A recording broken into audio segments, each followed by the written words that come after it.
Yesterday was 1 year out from the start of the 2026 FIFA World Cup in Canada, USA, and Mexico. Today is 1 year out from Canada's first game at BMO Field.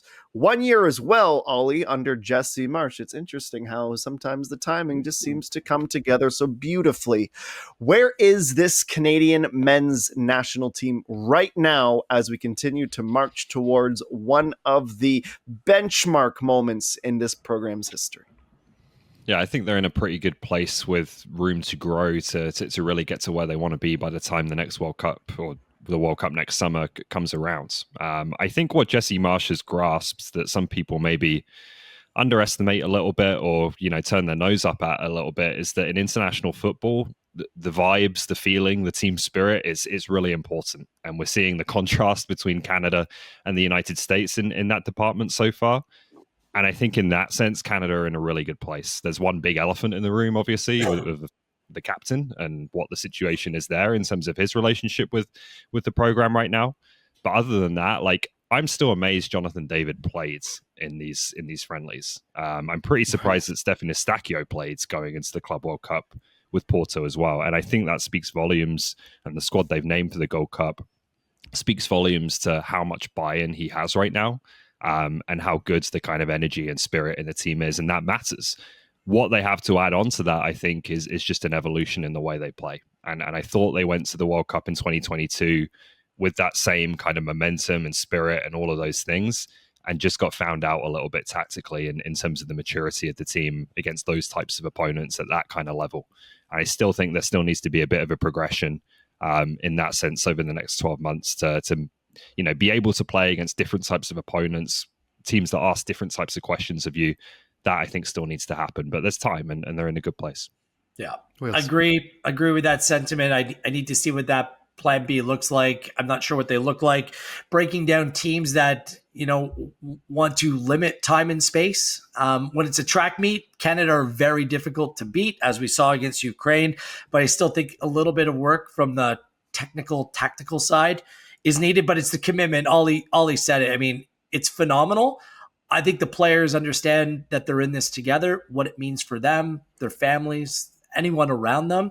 And there's also true competition for spots in that squad that's going to represent Canada at the World Cup, which I think is really helping take certain players' games to the next level as well. The thing is, to Oliver's point, those vibes are a great thing, but you need to peak at the right time. A lot of curveballs, a lot of pressures, a lot of outside noise will come their way as a participating host nation at this World Cup. Commitments to sponsors, the players trying to maximize their worth over this next year. I don't want the year to be dragged on and distracted by CBA talks and all this noise that, simply put, needs to be done. They have to understand that, there's a lot in it for them, but there's a lot in it for the country and ancillary shoot-offs in Canadian soccer as well. And if we're going to maximize what this World Cup means, everyone simply needs to work together. And I'll say this, Marsch has everyone together and doing the right things internally when the squad is together. Externally, players, their agents, Marsch himself need to work hard to secure proper club football for a number of different players. There are 10 or 11 players in this squad for the Gold Cup that their futures, immediate futures, are still up in the air. They need clubs where they're playing regular football that are going to put them in a position to play with the Canadian system and roll into next summer playing some of their best football that they can. There's too many players not playing enough or not playing at a higher level that need and require changes. So that's my biggest worry about this side. Nothing that Marsch or anything that's going on in the Canada camp, that's all fine. It's kind of all the outside stuff about club and extracurriculars that kind of make me a little bit more nervous. You think about the fact that there are 3 hosts for this upcoming World Cup, and if you think that's cool, wait until 2030 when there are 6 hosts. I know it's the centenary match, and Gareth, in case you're wondering, we're only 1,822 days away from the start of the 2030 World Cup, so get excited. Get excited, my friend. Of course, the pressure ratchets up for Canada, the US, and Mexico. For Canada, their first time hosting a men's World Cup or co-hosting a men's World Cup. Mexico, with their share, will host their third, which is pretty remarkable. Obviously, that is a footballing nation with pedigree and pressure. No one perhaps is under more pressure right now than the Americans, as outlined earlier in this program. Would you say of the hosts, though, Gareth, that Canada is in the best spot 1 year out? I kind of think Mexico's in a pretty good spot, aren't they? I mean, they made some dramatic changes and it hasn't been straightforward, but they seem to be a team that has an incredibly high ceiling that's still not quite there, but can still play in different ways and has the ability to peak. They've been there, done that before. And I think that they're in a decent spot. I'm not saying that Canada are not. I kind of need to see what Alphonso Davies looks like come November and hope that his recovery is straightforward. Like, look, Canada's more high-end players, I would argue, than both Mexico and the United States right now. That's if those players are ready and available. But we're not quite sure about where that's at right now. Quite honestly, the U.S., despite the incredible amount of money poured in to U.S. soccer development, infrastructure, opportunity, they're lagging behind because of a lack of identity.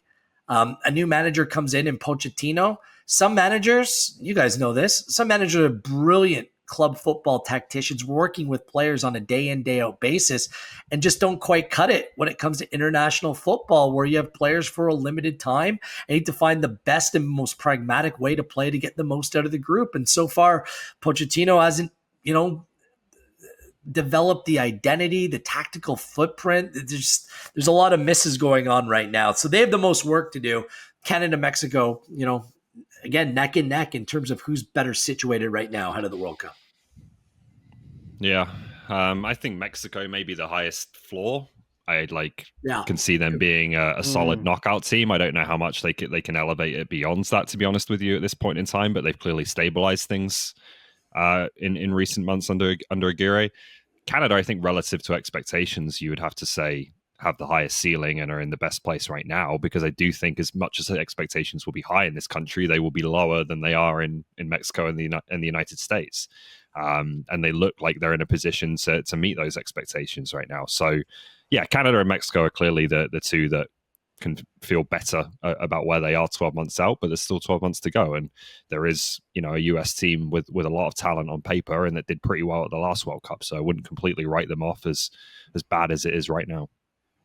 Well, let's pull on that thread a little bit. Our pal Luke Weilman had to watch the U.S. die a slow, agonizing death. Or maybe not a slow, agonizing death, but a fast, agonizing death in their last friendly against Switzerland, where they fell by 4-0. As always, the American supporters had the pitchforks out. They were being sharpened. They were being dipped in the bonfire, and they wanted blood because it has not been a fun few months for the Stars and Stripes heading into this Gold Cup. Now, the Canadian soccer supporters probably took some sarcastic delight in it, but they also probably enjoyed, if they are of a Vancouver Whitecaps persuasion, seeing Sebastian Berhalter and Brian White get some minutes in those matches. But overall, Ollie, the sentiment is one that feels toxic. Christian Pulisic and Landon Donovan are in yet another spat. It's, if you like reality TV, you should always keep half an eye on the Americans because they're always good for some entertainment. Are you surprised at where they are right now, Ollie, heading into this Gold Cup a year out from the World Cup, or is this just another chapter in what is such an entertaining saga? I am surprised because they should be a better team than they're showing right now. But this is, like Wheels just touched on it, that there is a reality in international football that it is different to club football, and some managers take to it and some find it difficult. And I do think that there are different kind of things that you have to prioritize when you're in an international job compared to a club job. And I think Mauricio Pochettino, as much as I rate him as a coach, is finding that out a little bit. Thomas Tuchel has had a rude awakening a little bit with England as well, who a lot of people in England would have told you this guy is so much superior to Gareth Southgate in terms of resume and, what he's achieved in the game. And he's finding, I think, that it's a very different job to club football. And there were some things in the international game that Gareth Southgate was very good at that helped that team progress to the latter stages of tournaments on a much more consistent basis than they ever have done in their history. And a big part of that, as we talked about with Canada, is positive energy around the group, is the team spirit, is the togetherness and the camaraderie when the group gets together, and the fact that the group wants to get together in the first place on a regular basis, which continues to be a problem for the Americans. And you see it with the US now with, Pulisic and Landon Donovan, like you said, bickering. Like, it's just a very negative feeling around the team. Pundits criticizing the team, players firing back at the pundits, the supporters don't like the team. Like, it's a toxic place, and you can't, I think, be successful in international football with that kind of feeling around the team. They have to turn that around. Seems chaotic. Like everything in the United States right now, it's chaotic. They should be a team that will be very difficult to play against and beat in a home World Cup. Like, they have tangible home field advantage. We say that on one side of our mouth, and then you say, well, in the Copa America, it really didn't make a difference. It's a just lot of pressure if it's not going well. It's a lot of pressure, but right now they just need calm.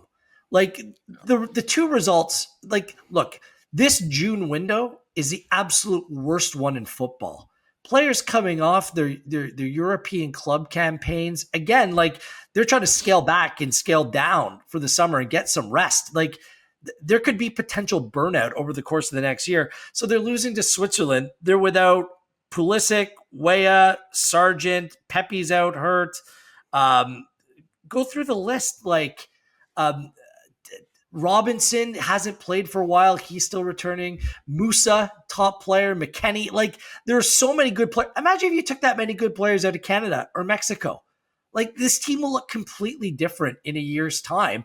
What's critical is some common sense to just calm things down to a certain degree. I'm all about pressure and criticism when need be, but sometimes some of it just seems over the top for the sake of it right now. And the U.S. Soccer Federation needs to make a decision. Is Pulisic the guy they're going to roll with here? Like, where's the American identity? It doesn't have an American on his staff. Like, that's just incredible for me. For all the money that's being invested in American football, is Pochettino the man that's going to be able to bring out the best of the United States heading into that World Cup? I'm not just talking about a tactical blueprint. I'm talking about the raw, look at us. It's USA against the world. Is he going to be able to bring all of that out of this group? It's going to be an expensive mistake if they say no.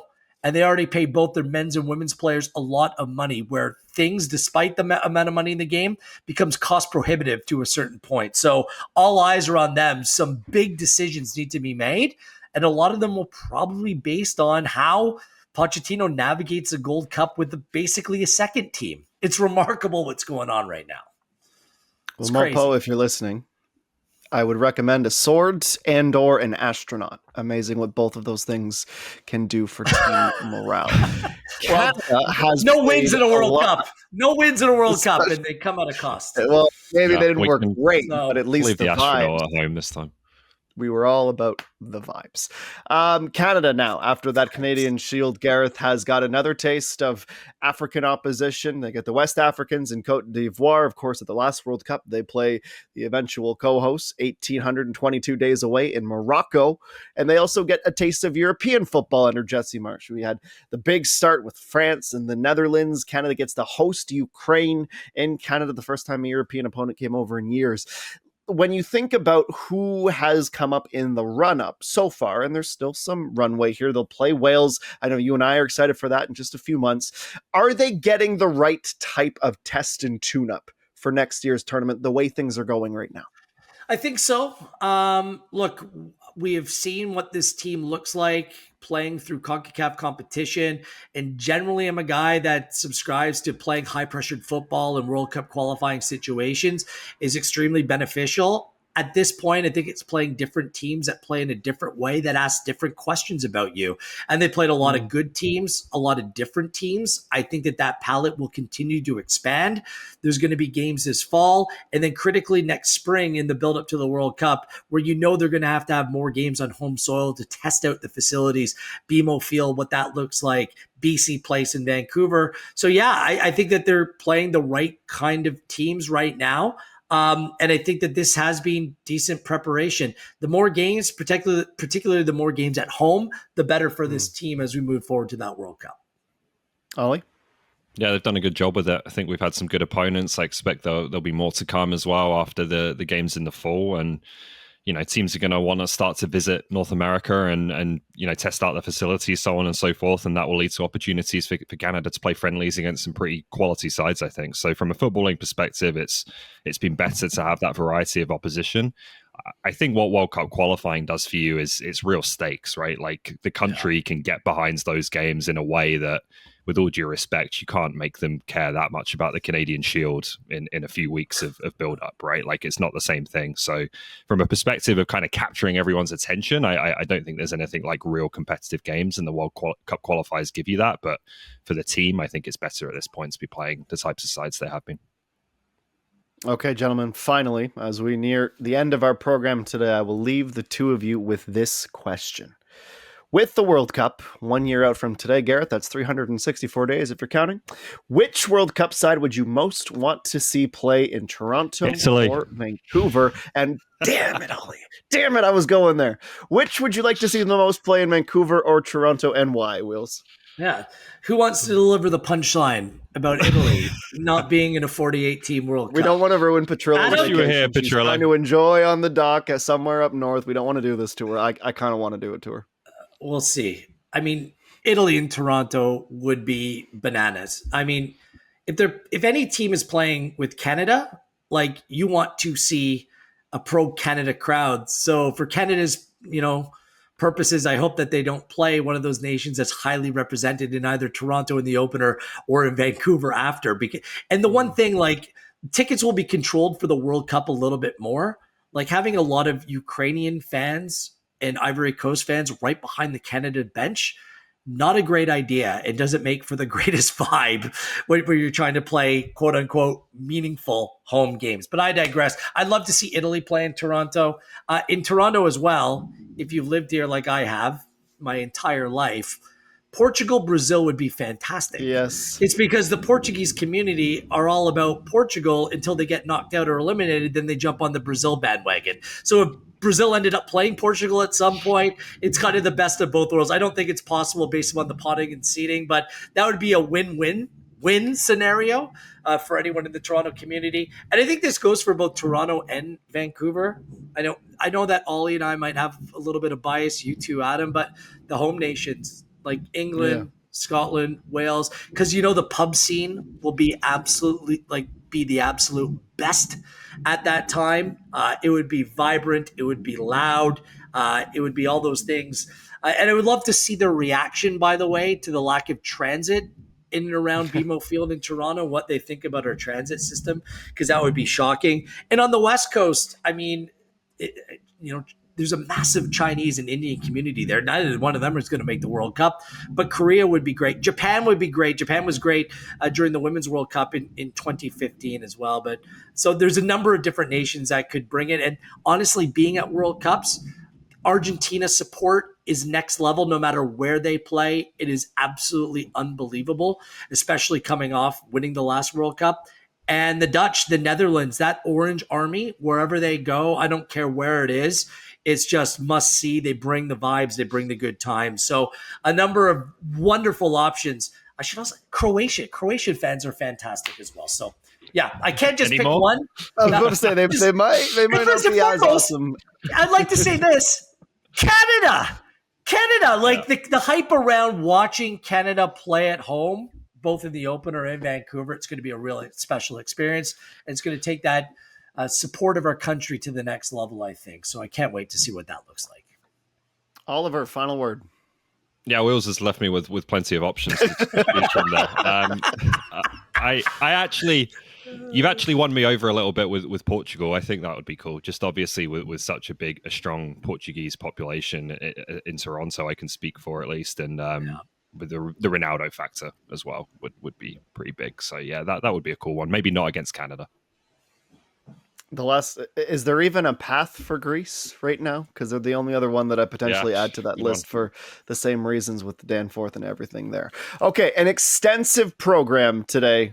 on One Soccer Today. Gold Cup coming up starting on Saturday. Canada in a group hoping to win it and hoping to win the darn thing, and 365 days and counting to the World Cup reaching North American shores. He's Ollie. He's Gareth. I'm Adam. Thanks for joining us. We'll see you next time on One Soccer Today.